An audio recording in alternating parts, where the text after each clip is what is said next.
وہ فائل مجھے پکڑاتے ہوئے کانپتی تھی۔ نہ جانے اسے مجھ سے اتنا خوف کیوں محسوس ہوتا تھا۔ میں نے فائل ہاتھ میں پکڑی اور اسے اپنے سامنے بٹھا لیا۔ ہمیشہ کی طرح آج بھی وہ تنہائی میں اپنا سارا اعتماد کھو بیٹھی تھی۔ ابائے میں ہونے کے باوجود مہرین کا کانپنا ہوا وجود مجھے واضح محسوس ہو رہا تھا۔ میں نے اس سے آج بھی وہی سوال دہرایا تھا جو پچھلے 1.5 سال سے پوچھ رہا تھا، مگر اس نے آج بھی ہمیشہ کی طرح جواب دینے سے گریز کیا تھا۔ آفس کا وقت ختم ہو رہا تھا۔ میں نے اسے جانے کی اجازت دے دی تھی اور خود بیٹھ کر اس کے متعلق سوچنے لگا تھا۔ وہ میری بیٹی کی ہم عمر تھی۔ اس کی ذمہ داری اکاؤنٹنٹ دیکھنا تھی جسے وہ بخوبی نبھا رہی تھی۔ جب بھی سب لوگ گروپ کی شکل میں آتے اور باری باری مجھے اپنی کارکردگی کے متعلق بتاتے تو ان میں سب سے بہترین انداز میں وہ بتاتی تھی۔ مجھے بس اس چیز کی کھوج کرنا تھی، وہ لوگوں میں انتہائی دیدہ دلیری سے بات کر لینے والی لڑکی تنہائی میں اتنی خوف زدہ کیوں ہو جاتی ہے۔ اس کا نام مہرین تھا۔ مہرین میرے آفس کے علاوہ اور کمپنی میں بھی کام کرتی تھی۔ میرے آفس سے نکلنے کے بعد وہ سیدھی وہاں چلی گئی اور میں اپنے ایک دوست سے ملنے چلا گیا، اس کو یہ ذمہ داری سونپنے کی غرض سے کہ وہ مجھے مہرین کے متعلق تمام معلومات فراہم کرے۔ میری اپنی دوست سے بہترین انداز میں ملاقات ہوئی۔ بہت وقت تک گپ شپ ہوتی رہی۔ آخر میں نے مدعے کی بات کو چھیڑا اور ساری بات اپنے دوست کے گوش گزار کرنے کے بعد اس کو سمجھایا کہ یہ کام اتنی رازداری سے کرنا ہے کہ خود مہرین کو بھی خبر نہ ہو۔ میرے دوست نے حامی بھر لی اور میں اس سے اجازت لے کر گھر آ گیا۔ میں اپنے ورکر کے ساتھ بطور باس نہیں بطور باپ ٹریٹ کرتا تھا۔ اس لڑکی کے متعلق معلومات نکلوانے کا مقصد بھی یہی تھا کہ جہاں تک ہو سکے اس کے مسائل کا تدارک کیا جائے۔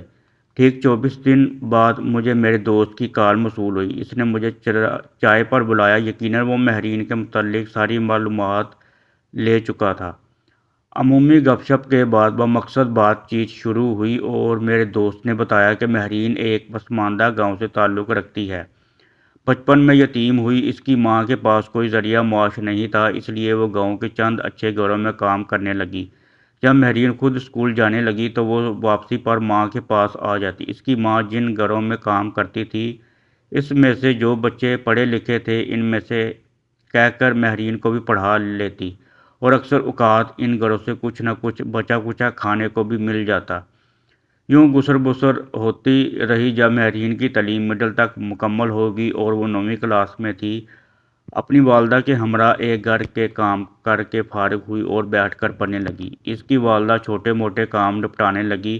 اسی دوران اس گھر کے جوان بیٹے نے مہرین سے دسترازی کرنے کی کوشش کی۔ شور مچانے پر وہ اس لڑکے سے تو محفوظ رہی مگر اس کی عزت کا جنازہ سارے گاؤں میں نکل گیا۔ پھر اس کی ماں سے کبھی کام پر ساتھ نہیں لے گئی۔ اس کی ماں کام پر جاتی تو باہر سے تالا لگا جاتی مگر تالے کے اندر بھی مہرین محفوظ نہ تھی۔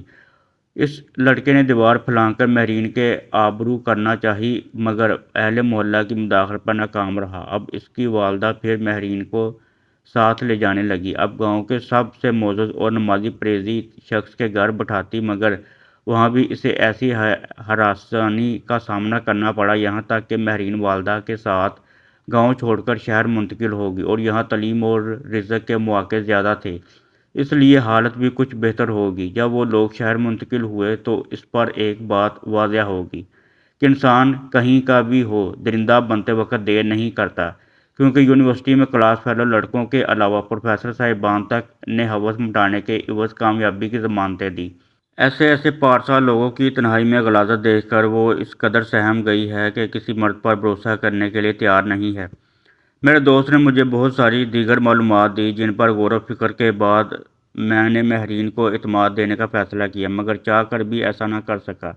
آج مہرین میری بہو ہے مگر وہ آج بھی کسی پر بھروسہ کرنے کو تیار نہیں۔ اللہ تعالیٰ نے اس کو بیٹی دی جسے وہ ایک لمحے کے لیے بھی تنہا نہیں چھوڑتی اور اکثر وصیت کرتی ہے کہ میں مر جاؤں تو میری بیٹی کو میرے ساتھ دفن کر دیا جائے، اور اس وصیت کی وجہ سے صرف اس کا خوف ہے جو ہم جیسے مردوں نے اس کے دل میں بٹھا دیا ہے۔ میں نے تحقیق کے بعد یہ نتیجہ اخذ کیا کہ مہرین کو جتنی بار بھی ہراساں کیا گیا تنہائی میں کیا گیا، یعنی محفلوں میں نیک لوگ تنہائی میں ابلیس کے چیلے بنے یہ وہی ہیں کہ وہ تنہائی میں عدم اعتماد کا شکار ہو جاتی ہے۔ یہ صرف ایک مہرین کی کہانی ہے۔ سوچیں ہر روز میرے ملک میں کتنی مہرین پیدا ہو رہی ہیں۔